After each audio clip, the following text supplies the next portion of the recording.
আসসালামু আলাইকুম এভরিওয়ান। এসে গেছে রমজান, সবাইকে রমজান মুবারক।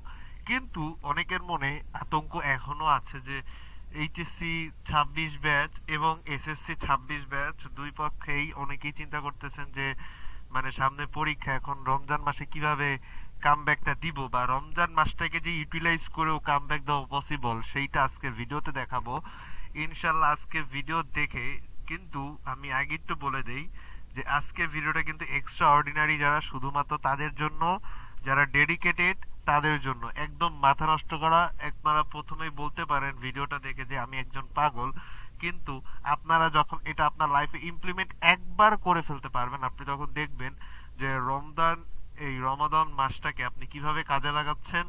এবং আপনাকে এর জন্য আজকে থেকেই, মানে আজকে আপনি সাহরি করেন, আজকে হচ্ছে সোমবার, মানে আজকে হচ্ছে আপনার কত তারিখ, আজকে হচ্ছে আপনার 15 তারিখ, রমজান শুরু হচ্ছে 19 তারিখ। তো আপনারা আজকে থেকেই শুরু করে দেন, ইনশাআল্লাহ আপনি প্র্যাকটিসটা কন্টিনিউ করলে আপনি প্রথম রোজা থেকে এর বেনিফিটটা পাবেন। ঠিক আছে? তো আজকের এই রুটিনটা আমরা দেখবো যে রুটিনটা আসলে কি, কিন্তু সবার জন্য না, যারা প্রেশার নিতে পছন্দ করেন, হ্যাঁ, যারা খুবই প্রেশার নিতে পছন্দ করেন তাদের জন্য, এবং তারাই কিন্তু এভরি মোমেন্ট ইউটিলাইজ করতে পারে। মনে রাখবেন, সবাই কিন্তু প্রত্যেকটা মোমেন্ট ইউটিলাইজ করতে পারে না। ঠিক আছে? এটা কাদের জন্য? যারা এক্সট্রা অর্ডিনারি, শুধুমাত্র তাদের জন্য। আচ্ছা, দেখেন, আমাদের প্রথমেই একটা জিনিস জানতে হবে যে ইসলামিক নিয়ম অনুযায়ী আমরা রুটিন শুরু করি অনেকে সকাল থেকে, অনেকে রাত থেকে, মানে এক একজনে এক এক টাইম থেকে রুটিন স্টার্ট করি।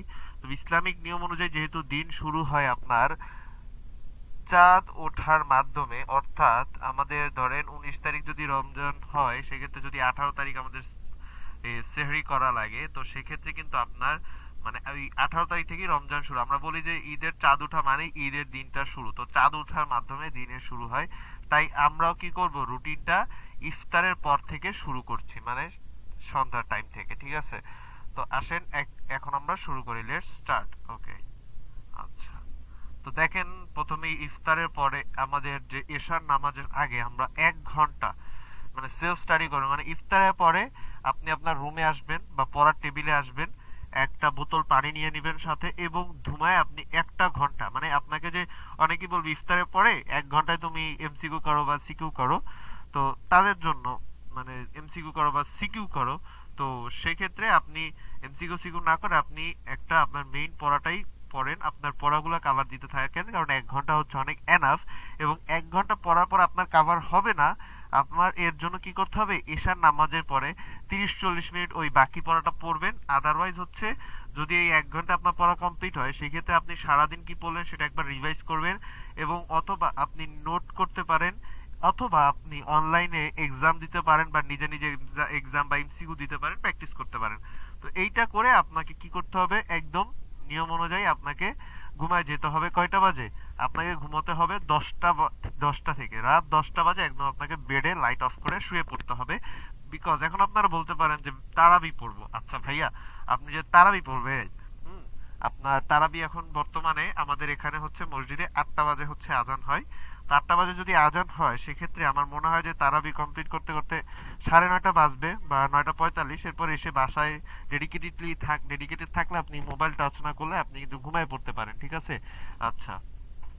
তো আবার দেখা যায় অনেকে তারাবি পড়বেন, অনেকে 8 রাকাত পড়বে। তো তাদের জন্য কিন্তু তারা কিন্তু এসে এই যে যারা মানে তারাবি পুরোপুরি পড়বে না, এই পার্টটা হচ্ছে তাদের জন্য, যারা তারাবি পুরোপুরি পড়েন না। ঠিক আছে? আর যারা তারাবি পুরোপুরি পড়েন তাদের জন্য এই পার্টটা হচ্ছে স্কিপ। ঠিক আছে? ওকে, আচ্ছা। তো এই ছিল। এরপর হচ্ছে, এখন এখানে একটা মজার বিষয় দেখেন, আমি দেখছি এখানে, আপনারা অনেকেই জানেন যে আমাদের স্লিপ সাইকেল হয় হচ্ছে 3 ঘন্টা। সেক্ষেত্রে আপনাকে 10টা থেকে রাত 1টা পর্যন্ত ঘুমাবেন, 10টা থেকে রাত 1টা, 10টা থেকে রাত 1টা। তো উঠে ব্রাশ টাশ করতে করতে আপনার 1:30 বাজতে পারে, এর জন্য এখানে 1:30 আমি লিখে রাখছি। ঠিক আছে? তো রাত 10টা থেকে 1টা আপনাকে 3 ঘন্টা একটা স্লিপ সাইকেল। এখন আপনি বলতে পারেন যে 3 ঘন্টা ঘুমাই কিভাবে সম্ভব? আসলে পসিবল, কিন্তু আপনি যদি 3 ঘন্টা এখন ঘুমাচ্ছেন, আপনাকে টানা ঘুম দেওয়ার দরকার নেই, আপনি এর পরে আরো টাইম পাবেন। আমি আরো ঘুমের জন্য টাইম রাখছি ভেঙে ভেঙে আর কি। দেখেন, এই হচ্ছে একটা সাইকেল কমপ্লিট করলেন, এটা কিন্তু আপনার ডিপ স্লিপ হচ্ছে। এবং আপনার অনেকেই জানে যে আর্লি যারা ঘুমায় তাদের কিন্তু কোয়ালিটি স্লিপ হয়, এখানে কোয়ান্টিটি ম্যাটার করে না, এখানে কোয়ালিটি স্লিপ। মানে 12টা বাজে কিন্তু একটা হরমোন থাকে যেটা খুব পিকে উঠে যায়। তো ওই হরমোনটা আপনার রিলিজ হলে আপনার কিন্তু স্মরণ শক্তি বৃদ্ধি পায়, এবং 12টা থেকে আপনি যদি 1টা পর্যন্ত ঘুমান তাহলে ওই হরমোনের ফুল বেনিফিট, মানে 10টা থেকে 1টা পর্যন্ত আপনি ঘুমানো মানে কি ওই হরমোনের ফুল বেনিফিটটা আপনি বডিতে কাজে লাগাতে পারছেন। আচ্ছা, তো আমরা নেক্সটে চলে যাই। নেক্সটে দেখতে পাচ্ছেন আমি এখানে দিয়েছি ইফতারে ছিল আপনার 1 ঘন্টা ইফতারের পরে, এবং এসার পরে যারা তারাবি পড়ে না তাদের জন্য এতটুকু, আর যারা মানে তারাবি পড়বেন তাদের তো এই পার্টটা বাদ। আর এরপরে হচ্ছে আপনার এখানে 1:30 থেকে, মানে যারা একটা উঠতে পারবেন একবারে একটা, 1:30টায় শুরু হয়ে যাবে পড়া ফ্রেশ হয়ে। আর যদি 1:30টায় ওঠেন সেক্ষেত্রে 2টা, আমি মনে করি যে 1টা বাজে ঘুম থেকে ওঠা উচিত। এরপর যদি না হয় তাহলে 2টা থেকে শুরু করেন, নো প্রবলেম, বাট শুরু করতে হবে 2টায় শুরু করেন। রাত 2টা থেকে আপনি পড়বেন হচ্ছে কয়টা পর্যন্ত, 4টা 30 পর্যন্ত। আমি এখানে 4টা 15 লিখেছি, এটা হচ্ছে আপনার রমজানের শেষের দিকে যখন আপনার সাহারির টাইমটা কিছুটা এগিয়ে আসবে। তো প্রথম দিকে সাহারির টাইমটা একটু পিছনে, তাই আমরা 4টা 30 পর্যন্ত রাখছি। তো আপনারা এইখানে কিন্তু আপনারা 2 আওয়ার আপনারা, কারণ এখানে আপনাদের আমরা জানি যে মানুষ একটানা কোনো কাজ করতে পারে না, সেক্ষেত্রে আপনারা যদি কাট সিট করেন আপনি কিন্তু 2 ঘন্টা একদম সলিড পেয়ে যাচ্ছেন পড়াশোনার জন্য এইখানে। তাহলে এখানে 2 ঘন্টা, এখানে 1 ঘন্টা, হইলো আমাদের কত, 3 ঘন্টা। আপনি ট্রাস্ট করেন এই 2 ঘন্টা কিন্তু আপনার 4 ঘন্টার সমান, এটা আপনি বিশ্বাস করেন কি জানি না, এই 2 ঘন্টা আপনার অন্য টাইমে 4 ঘন্টার সমান। ঠিক আছে, আমি কিন্তু বলতে পারতাম যে 10টা থেকে 1টা পর্যন্ত আপনারা পড়েন এরপরে ঘুমান, আমি এটা না বলে এই টাইমটা ঘুম দিছি এবং এই টাইমটা পড়া দিছি, কারণ এই টাইমের পড়াটা বেশি পাওয়ারফুল। ঠিক আছে, আচ্ছা, এরপরে আসে সেটা হচ্ছে আমরা সেহরি করলাম, নামাজ পড়লাম, অনেকে কোরআন তেলাওয়াত করেন, তো নামাজ পড়ে 6টা পর্যন্ত, বা আপনি যদি কোরআন তেলাওয়াত না করেন নামাজের পরে একটু ট্রাই করবেন মানে 6টা পর্যন্ত জেগে থাকার, কারণ আমরা জানি সেহরির পর পর ঘুমাইতে হয় না। তো এই টাইমে আপনারা চাইলে 6টা পর্যন্ত যে টাইম, এখানে আমি আর কিছু লিখি নাই, এই 6টা পর্যন্ত টাইমে আপনারা কোরআন পড়তে পারেন। আদারওয়াইজ আপনারা আপনাদের পড়াগুলো বা ডেইলি যে শিডিউল সেটা আপনারা রেডি করে ফেলতে পারেন এই টাইমটার ভিতরে, যে আজকে সারাদিন আপনি কি কি পড়তে যাচ্ছেন। ঠিক আছে, এরপরে 6টা থেকে 7টা 15 এটা হচ্ছে পাওয়ার ন্যাপ। এখানে কেউ ঘুম দিবেন না, তো এই পাওয়ার ন্যাপ যাতে আপনার আসল ঘুমে পরিণত না হয় এর জন্য কি ট্রাই করবেন, যে ধরেন উদ্ভাসে, বিশেষ করে যারা HSC 26 এবং SSC 26 আছেন তারা কিন্তু রমজান মাসে ভয় পায় যে একটু লেটে তারা কোচিং গুলো নেয়, কিন্তু আমি মনে করি আপনাদের সেক্ষেত্রে উদ্ভাসে 8টার ব্যাচে পরীক্ষাগুলো দেওয়া উচিত, তাহলে 8টা 8:30টার ব্যাচে, তো সেই ক্ষেত্রে কিন্তু আপনার এই পাওয়ার ন্যাপই থাকবে। ঠিক আছে, তো এই হচ্ছে বিষয়। আর অথবা আপনারা অফলাইন কোচিং গুলো সকালে রাখার ট্রাই করবেন। দেখেন আমি এখানে লিখে রাখছি যে 8টা থেকে 12টা, মানে আপনি যদি 8টা বাজে একটা কোচিং এ যান, সেই কোচিং এ ধরেন আপনার 1 ঘন্টা 1.5 ঘন্টা কোচিং হলো বা এক্সাম হইলো, এরপর আপনি বাসায় এসে কিন্তু ফুল টাইমটা আপনার এনার্জেটিক থাকবে, কারণ সেহরির পরে আপনি যদি ঘুমান, তাড়াতাড়ি উঠেন বা একটু দেরি করে উঠেন, আপনার শরীরটা কিন্তু একটু ওয়ার্ম আপ না করলে আপনার কিন্তু শরীরে জং ছাড়বে না। এবং আমাদের যেহেতু এখন টাইমও নাই, ব্যায়াম এক্সারসাইজ খেলাধুলাও করতে পারতেছি না, সেক্ষেত্রে আপনাকে কিন্তু অফলাইন কোচিংটা চুজ করতেই হবে, এবং সেইভাবেই ট্রাই করবেন পসিবল হলে যে অফলাইন কোচিং এ এই টাইমটা সেট করা। ঠিক আছে, আর যদি না পারেন সেক্ষেত্রে আর কিছু করার নেই, একটু হালকা উঠে স্ট্রেচিং করে আপনি 8টা থেকে 12:30 সলিড স্টাডি করবেন। ঠিক আছে, আচ্ছা, 8টা থেকে 12:30 গেল। এবার হচ্ছে এরপরে 12:30 থেকে আমরা জানি 2টা পর্যন্ত এই টাইম আমাদের নামাজ পড়া লাগে, একটু কোরআন তেলাওয়াত, যারা কোরআন মানে পড়তে চান, খতম দিতে চান তাদের জন্য এই রুটিনটা, যে যারা কোরআন খতম দিতে চান এই টাইমগুলো যে টাইমে রাখছি একটু একটু করে পড়লে হয়ে যাবে ইনশাল্লাহ পুরো রমজান মাসে এক খতম। আচ্ছা, তো 8টা থেকে 12:30, এরপর হচ্ছে 2টা থেকে 3:30, আপনি এখানে 1.5 ঘন্টা পড়ার জন্য পাচ্ছেন। কয় ঘন্টা? 1.5 ঘন্টা। তবে এখানে আপনারা চাইলে 1 ঘন্টা 15 মিনিট পড়তে পারেন, এবং 3টা 15 বা 3:30 থেকে 4:30 পর্যন্ত, মানে এখানে আপনার জন্য 1 ঘন্টা ঘুম হয় মাস্ট বি। তাহলে আমরা কয় ঘন্টা ঘুমাইলাম একটু দেখাই। এখানে ছিল আমাদের 3 ঘন্টা, এইখানে হচ্ছে আমার 1 ঘন্টা, এখানে হচ্ছে আমার 1 ঘন্টা, তাহলে কত হইলো? তাহলে কত হইলো? 3+1+1 কত হইলো?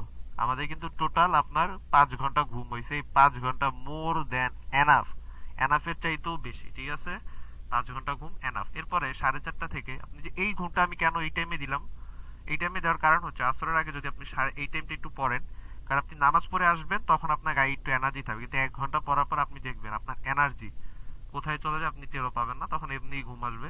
তো এই টাইমটা আপনি এর জন্য ঘুমান, এর জন্য হচ্ছে আমি এইখানে আপনার ঘুমটা কমায় দিছি, কারণ এইখানে আমার ঘুম আসতেছেই।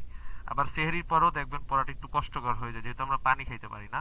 তো সেই ক্ষেত্রে আমরা এমন টাইমে ঘুমগুলো সেট করছি যেন ওই টাইমগুলোয় আমার পড়া হচ্ছে না, তো সেই ক্ষেত্রে আমি ঘুম দিয়ে টাইমটাকে কাজে লাগে। আর যে টাইমে আমার হাতে পানি আছে সেই টাইমে কিন্তু আমি এখানে এই টাইমটাকে কাজে লাগাতে পারি, কারণ এই সময় আমরা পানি খাইতে পারি এবং সেই পানিটা কিন্তু আমার সারাদিন কাজেও লাগবে শরীরটাকে সতেজ রাখতে। আচ্ছা, এরপরে হচ্ছে 4:30 থেকে ইফতার পর্যন্ত। তো এই 4:30 থেকে আপনারা চাইলে কেউ বাইরে খেলাধুলা করতে পারেন বা হাঁটাহাঁটি করতে পারেন বা কোরআন তেলাওয়াত করতে পারেন, যেহেতু রমজান মাস নামাজ পড়বেন, ইফতারের প্রস্তুতি নেবেন, ফ্যামিলিকে টাইম দিবেন ইফতার পর্যন্ত।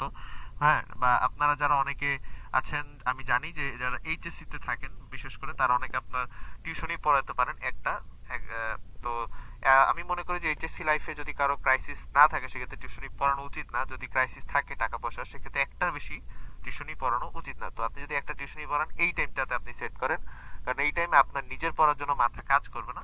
আপনি 4:30 থেকে 1 ঘন্টা পরে এসে ইফতার করতে পারবেন। আমি কিন্তু ফুল রমজান মাসের ক্যালেন্ডার দেখে এটা বানাইছি। তো সেক্ষেত্রে আপনি 1 ঘন্টা টিউশন করাইলে এটা করাইতে পারেন। বা যারা টিউশনি করান না, তারা কিন্তু এই টাইমটাতে আপনারা নামাজ কোরআন তেলাওয়াত করতে পারেন, ইফতারের প্রস্তুতি নিতে পারেন, এটা আপনার জন্য বেটার হবে। আচ্ছা, তো এই ছিল আমার টোটাল রুটিন। আপনারা এখান থেকে একটা কাইন্ডলি স্ক্রিনশট দিয়ে রাখবেন, একটা স্ক্রিনশট দিয়ে রাখেন। একটা স্ক্রিনশট দিয়ে রাখেন, তো এই স্ক্রিনশটটা দেওয়া হলে ডান। আচ্ছা, হ্যাঁ, এইটা আপনারা চাইলে কেউ, মানে আপনারা যদি চান আপনারা এটা প্রিন্ট করে কিন্তু দেয়ালে টানে রাখতে পারেন বা লিখে রাখতে পারেন রুটিনটা। এই রুটিনটা ফলো করতে পারলে আপনার মনে করেন রমজান ইনশাল্লাহ সার্থক হবে, এবং আপনারা এখন থেকে প্র্যাকটিস চালায় যান ইনশাল্লাহ। আচ্ছা, তো এই স্লাইডটা হচ্ছে মূলত, আমি এখানে আপনারা দেখতে পাচ্ছেন এসএসসি ও এইচএসসি এ প্লাস লেখা আছে, জার্নি টু এ প্লাস। এটা হচ্ছে মূলত মূলত আমাদের যে কোর্স চলতেছে সেটার course, journey to A plus. তো HSC journey to A plus এটা হচ্ছে offline course, HSC journey to A plus এটা হচ্ছে অফলাইন কোর্স, আর SSC journey to A plus এটা হচ্ছে অনলাইন কোর্স। তো আমি যদি একটু আপনাদেরকে এই দুইটা কোর্স সম্পর্কে একটু জানাই, আপনারা একটু কাইন্ডলি ধৈর্য সহকারে বসবেন। আমি একটু আমার স্লাইড থেকে বেরিয়ে যাচ্ছি, আমরা এখানে ব্রাউজারে চলে যাব। ফেসবুকে গিয়ে আপনারা এখানে হচ্ছে আমাদের যে অফিসিয়াল পেজ আছে সেই পেজে আপনারা চলে যাবেন।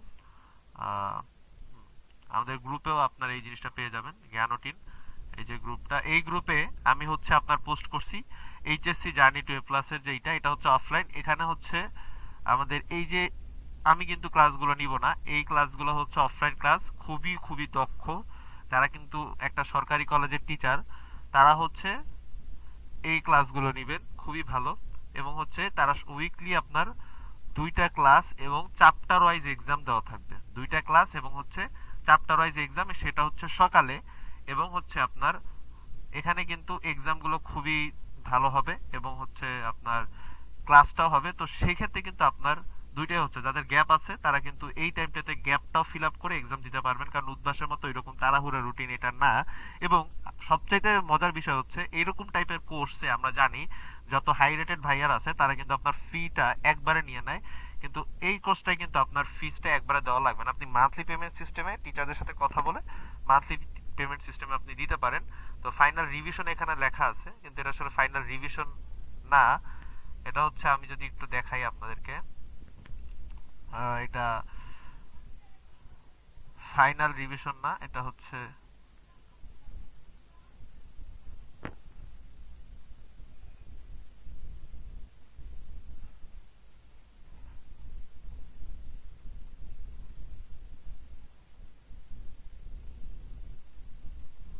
এইটা হচ্ছে আপনার আসল ছবি, সেটা হচ্ছে ফাইনাল রিভিশন এবং মডেল টেস্ট।